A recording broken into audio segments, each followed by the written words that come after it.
আর Jagadish Chandra Basu institution college ওনার এই পৈতৃক ভিটা এটে। ইনি এখানে বসে গবেষণা করছেন। গাছের পিরান আছে, রেডিও আবিষ্কার করেছে, বিনা তারের টেলিফোন আবিষ্কার করছে। আমরা 4 জন যদি এক হই, তিনি একজনই একক।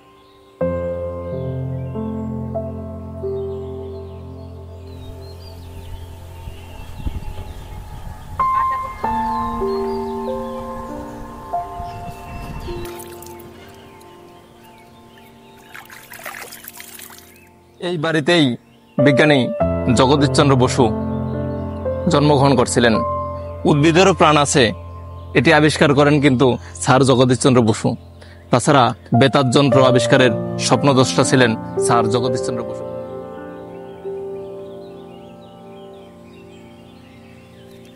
বন্ধুরা কেমন আছেন সবাই? আশা করি সবাই ভালো আছেন। বন্ধুরা আপনারা ভিডিওর শুরুতে মোটামুটি ধারণা পেয়ে গেছেন আমরা কোথায় যাচ্ছি। হ্যাঁ বন্ধুরা, আজ আমরা যাচ্ছি স্যার জগদীশ চন্দ্র বসুর পৈতৃক ভিটা দেখার জন্য। এটি অবস্থিত বাংলাদেশের মুন্সিগঞ্জ জেলার শ্রীনগর উপজেলার রাড়িখাল গ্রামে, যাকে নিয়ে আমরা বাঙালি হিসাবে গর্ববোধ করতে পারি। সেই একজন মহান ব্যক্তির বাড়িটা আপনাদেরকে ঘুরে ঘুরে দেখানোর জন্য আজ আমাদের যাত্রা। বন্ধুরা এই ভিডিওর মাধ্যমে আমরা স্যার জগদীশ চন্দ্র বসুর পৈতৃক ভিটা এবং তার জীবনী সম্পর্কে আপনাদেরকে বিস্তারিত একটি ধারণা দেওয়ার চেষ্টা করব। আমাদের সাথেই থাকুন।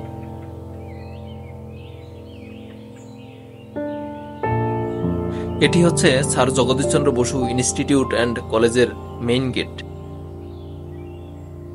তার পৈতৃক বাড়িটির 30 একর জায়গায় Jagadish Chandra Bose college and complex নির্মিত হয়েছে। বাড়িটির ভিতরে প্রবেশ করতেই আমাদের বেশ ভালোই লাগছিল। খুব সুন্দর সারিবদ্ধভাবে গাছ লাগানো, সাজানো গোছানো একটি গ্রামের বাংলো বাড়ির মতোই লাগছিল। বন্ধুরা আপনারা যদি কেউ ঘুরে আসতে চান তাহলে ঢাকা থেকে খুব সহজেই মাওয়াগামী কোনো বাসে উঠে শ্রীনগর উপজেলায় নেমে সেখান থেকে একটি রিক্সা করে আপনারা এই রাড়িখাল গ্রামে স্যার জগদীশ চন্দ্র বসুর পৈতৃক বাড়িটি ঘুরে যেতে পারেন। এটি হচ্ছে স্যার জগদীশ চন্দ্র বসু কমপ্লেক্স। এটি তার পৈতৃক বাড়িটির পাশেই অবস্থিত। এই বাড়িটিও খুব শুনশান পরিবেশে খুব সাজানো গোছানো ছিল। এই কমপ্লেক্স গ্রাউন্ডটি কিন্তু খুব সুন্দরই ছিল। এর মাঝে একটি পুকুর ছিল এবং পুকুরের চারপাশে ঘাট বাঁধানো এবং সামনে একটি তুলসী বেদি ছিল। বেশ সুন্দরই ছিল এই জায়গাটি। আশা করি আপনাদের ভালোই লাগবে যদি এখানে একবার আসেন। আমরা যেখানে দাঁড়িয়ে আছি এটি হচ্ছে স্যার জগদীশ চন্দ্র বসুর পৈতৃক ভিটা। এটি অবস্থিত মুন্সিগঞ্জ জেলার শ্রীনগর উপজেলার রাড়িখাল গ্রামে।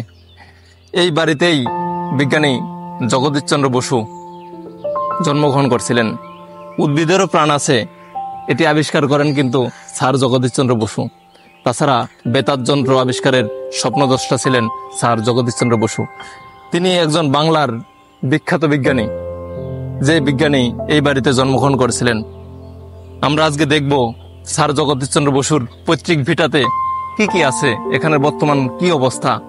এই নিরিবিলি শুনশান পরিবেশের এই বাড়িটা আমার কাছে ভালোই লাগলো। আমরা এখন ঘুরে ঘুরে দেখব এবং আপনাদেরকে দেখাবো।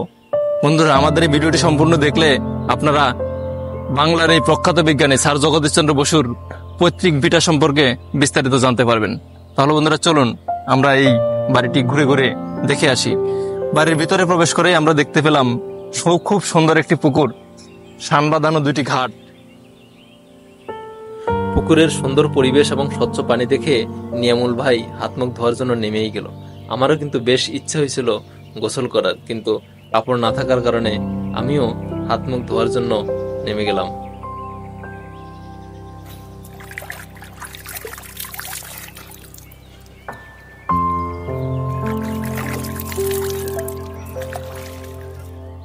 এমন একটি ঐতিহাসিক পুকুরে হাত মুখ ধুতে পেরেও নিজের কাছে বেশ ভালো লাগছিল। এই কমপ্লেক্সটির একটি জায়গা জুড়ে পার্কের মতো ব্যবস্থা করে রাখা হয়েছে, যেখানে বাচ্চাদের অনেক খেলনা রয়েছে। আপনাদের ছোট বাচ্চা থাকলে সেখানে খেলাধুলা করে বেশ মজাই পাবে। এই কমপ্লেক্সটির মধ্যে 2টি পুকুর রয়েছে। এখানে একটি পুকুর আছে। এই পুকুরের ঘাটটা অনেক পুরাতন হওয়ার কারণে কিছু অংশে ভেঙে গেছে, কিন্তু তারপরেও বেশ সুন্দর লাগছিল এবং এই পুকুরের পানিগুলো কিন্তু অনেক স্বচ্ছ ছিল। এবং চারপাশের গাছগাছালি মিলিয়ে খুব অসাধারণ একটি পরিবেশ। বন্ধুরা, এই কমপ্লেক্সটির মধ্যে প্রবেশ করার জন্য আপনাকে জনপ্রতি 20 টাকার টিকিট কিনে নিতে হবে এবং এই কমপ্লেক্সের মধ্যে কিন্তু বিভিন্ন পিকনিক স্পট এবং অনুষ্ঠানের জন্য ভাড়া দেওয়া হয়ে থাকে। বন্ধুরা, একটু আগে আমি বলেছিলাম স্যার জগদীশচন্দ্র বসুর পৈতৃক ভিটা এটি, কিন্তু না বন্ধুরা, স্যার জগদীশচন্দ্র বসুর পৈতৃক ভিটা এর পাশেই রয়েছে, যেখানে ইনস্টিটিউট অ্যান্ড কলেজ ক্যাম্পাস রয়েছে। আমরা সেটিও আপনাদেরকে দেখাবো। আশা করি আমার এই ভুলটি ক্ষমা সুন্দর দৃষ্টিতে দেখবেন। জগদীশচন্দ্র বসু কমপ্লেক্সটি নির্মাণ করা হয়েছিল 2011 সালে, যা চলে জগদীশচন্দ্র বসু ইনস্টিটিউটের উদ্যোগে। এই কমপ্লেক্সের মধ্যে স্যার জগদীশচন্দ্র বসুর একটি স্মৃতি জাদুঘর রয়েছে। আমরা একটু পরে আপনাদেরকে সেই জাদুঘরটিও দেখাবো। বন্ধুরা, সর্বশেষ হচ্ছে এখানের এই পরিবেশটা কিন্তু খুব অসাধারণ ছিল। এই তুলসী বেদিটাও কিন্তু খুব সুন্দর ছিল। আপনারা আসলে আশা করি ভালোই লাগবে। আপনারা এসে একবার ঘুরে যেতে পারেন স্যার জগদীশচন্দ্র বসু কমপ্লেক্স এবং স্যারের পৈতৃক ভিটাটি। এই কমপ্লেক্সের মধ্যে 2টি ভবন রয়েছে, যেখানে ইনস্টিটিউটের বিভিন্ন শিক্ষকরা এই ভবনে তাদের আবাসিক হিসেবে ব্যবহার করে থাকেন এবং এই ভবনের একটি অংশে এই স্মৃতি জাদুঘরের ব্যবস্থা করে রাখা হয়েছে, যেটি পরবর্তীতে মেইন ক্যাম্পাসের ভিতরে নিয়ে যাওয়া হবে। আমরা এখন এই জাদুঘরটি ঘুরে দেখব।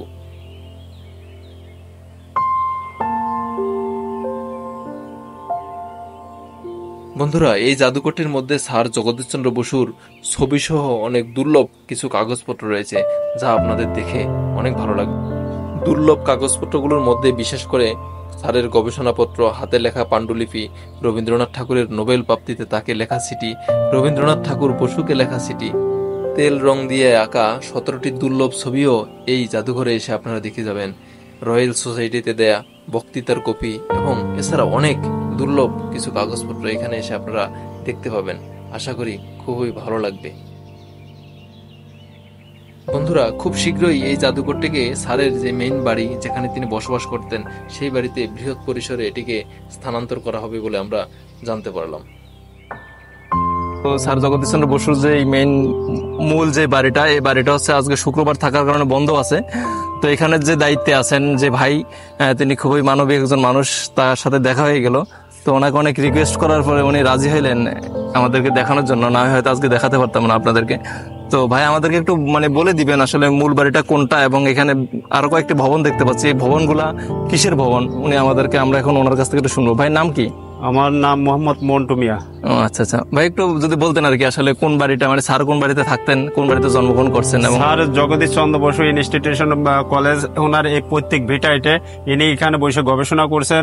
গাছের পিরান আছে, রেডিও আবিষ্কার করেছে, বিনা তারের টেলিফোন আবিষ্কার করছে। এবং এটা হলো জাহাঙ্গীর ভবন। উনি 1962 সালে এখান থেকে ম্যাট্রিক পাস করছে। উনি হলো লন্ডনের ডাক্তার, এক ছেলে এক মেয়ে, ছেলেও ডাক্তার মেয়েও ডাক্তার। ওনারা লন্ডন থাকে। উনি কিছুদিন বিল্ডিংটা করার পরে ওনার সহধর্মী এবং উনি ইন্তেকাল করছেন। এবং এটা হলো আপনার একজন শিল্পপতি, লোহজন বাড়ি চেয়ারম্যান, তিনি করে দিয়ে গেছেন এই বিল্ডিংটা। আচ্ছা আচ্ছা। আর এইটা হলো আপনার বি চৌধুরী রাষ্ট্রপতি ছিলেন যখন, উনি তখন এই বিল্ডিংটা করছেন। এবং এইটা হলো আপনার মনসুরুন নিসা ভবন, পাকিজা প্রিন্ট শাড়ির মালিক উনি করে দিয়ে গেছেন এই বিল্ডিংটা। এটা কি এখন কলেজ বিল্ডিং? জি জি জি, এই বিল্ডিংটা। এবং ওইটার বিজ্ঞান ভবন, ওইটাও সরকারি। পিছনে যে বিল্ডিংটা দেখছেন ওটাও সরকারি। তার পিছনে আরেকটা বিল্ডিং আছে, ওটাও সরকারি। এবং এই কলেজটা কি সরকারি নাকি? এটা হলো এমপি ভুক্ত। এমপি ভুক্ত, আচ্ছা আচ্ছা, সরকার থেকে ওগুলো করে দেওয়া হয়েছে। জি জি, এমপি ভুক্ত। আচ্ছা, মূলত হচ্ছে স্যারের এই মাঝখানে যে বাড়িটা, এই বাড়িটা হচ্ছে স্যারের এখানে বসবাস এবং পৈতৃক ভিটা, ওনার স্থানীয় বাড়ি এইটা। ও আচ্ছা। এরপরে আপনারা বোর্ডিং বাড়ি গিয়েছেন, ওটা হলো অম্বিকা সাহা আর হলো বুসা শাহর ওই মডেলের একটা বাড়ি আছে ওই ভিতরে। দুই ভাই ছিলেন। এটা স্কুলে আন্ডার চলে আসছে, আর ওটা পাবলিকে নিয়ে গেছে। ওটা পাবলিকে কিনে নিয়ে মনে করেন যে তারা বসবাস করে। আর এটা স্কুলের আন্ডার চলে আসছে। এখন স্যার জগদীশচন্দ্র বসু ইনস্টিটিউশন কলেজের যখন হেফাজতে আসছে, তখন ওই নামেই চলতে স্যার জগদীশচন্দ্র বসু। কিন্তু ওই বাড়িটা হলো শাহবাড়ি। এর ভাই একটা বাড়ি আছে ওই সাইডে, ওটাও শাহবাড়ি। ওটাও দেখার মতন এই মডেলের বাড়ি। এই কমপ্লেক্সের ভিতরে? বাইরে। আচ্ছা, বাইরে। আচ্ছা, এই পিছনে এখানে বাড়ি। স্যারের মানে বংশ তার কেউ নাই এখানে? না, স্যারের কোনো বংশ নাই। তবে কিছুদিন পূর্বে তার নাতি আসছিল। নাতি হলো অনেক মনে করেন যে 7 ফুট 8 ফুট লম্বা। আচ্ছা। আমরা 4 জন 5 জন যদি পেশায় ধরি তা আমরা কোথা থেকে, ইন্ডিয়া থেকে আসছিলেন? জি জি, আমরা 4 জন যদি এক হই, তিনি একজনই এক হবে। ঠিক আছে, উনি আসার পরে আমি 3 দোকান থেকে কিছু মিষ্টি, তারপর দই, তারপর রসগোল্লা এনে দিলাম। খাওয়া দাওয়ার পরে আধা ঘন্টা 40 মিনিট ছিল, তারপর গাড়ি নিয়ে চলে। বন্ধুরা, আমার সামনে যে বাড়িটি দেখতে পাচ্ছেন, এটি এই সেই বাড়ি যেখানে বিজ্ঞানী জগদীশচন্দ্র বসু জন্মগ্রহণ করছিলেন এবং এখানেই তিনি থাকতেন। এটাই তার বাবার বাড়ি। এখান থেকেই তিনি তার গবেষণা কাজ পরিচালনা করতেন। আমাদের বাংলার একজন গর্ভ, একজন রত্ন ছিলেন স্যার জগদীশচন্দ্র বসু। স্যার জগদীশচন্দ্র বসু প্রথম সফল বাঙালি বিজ্ঞানী ছিলেন যিনি আবিষ্কার করেন উদ্ভিদেরও প্রাণ আছে। এছাড়া তিনি বেতার যন্ত্র আবিষ্কারের স্বপ্নদ্রষ্টা, যার পৈতৃক বাড়িটি 30 একর জায়গায় জগদীশচন্দ্র বসু কলেজ এবং কমপ্লেক্স নির্মাণ করা হয়। তার জীবিত অবস্থায় তিনি এই সম্পত্তি দান করে যান। পরবর্তীতে 1921 সালে সুরুজবালা সাহা বিদ্যালয় ও পরে 1991 সালে জগদীশচন্দ্র বসু ইনস্টিটিউট ও কলেজ প্রতিষ্ঠা করা হয় এই বাড়িতে। বন্ধুরা, আমাদের ভিডিওটি ভালো লেগে থাকলে একটি লাইক করে চ্যানেলটি সাবস্ক্রাইব করে আমাদের পাশেই থাকুন। বন্ধুরা, আপনাদের একটি লাইক আমাদের অনেক অনুপ্রেরণা যোগায়। আপনাদের ভালো লাগাই আমাদের সার্থকতা। বন্ধুরা, আপনাদের গুরুত্বপূর্ণ মতামত অবশ্যই আমাদের কমেন্ট বক্সে জানাবেন। আপনাদের মতামত আমাদের অনেক প্রয়োজন। তো বন্ধুরা, আজকের মতো এখানে বিদায় নিচ্ছি স্যার জগদীশচন্দ্র বসুর পৈতৃক ভিটা থেকে। দেখা হবে নতুন কোনো ভিডিওতে, নতুন কোনো সময়। সে পর্যন্ত সবাই ভালো থাকবেন, সুস্থ থাকবেন, আমাদের জন্য দোয়া করবেন।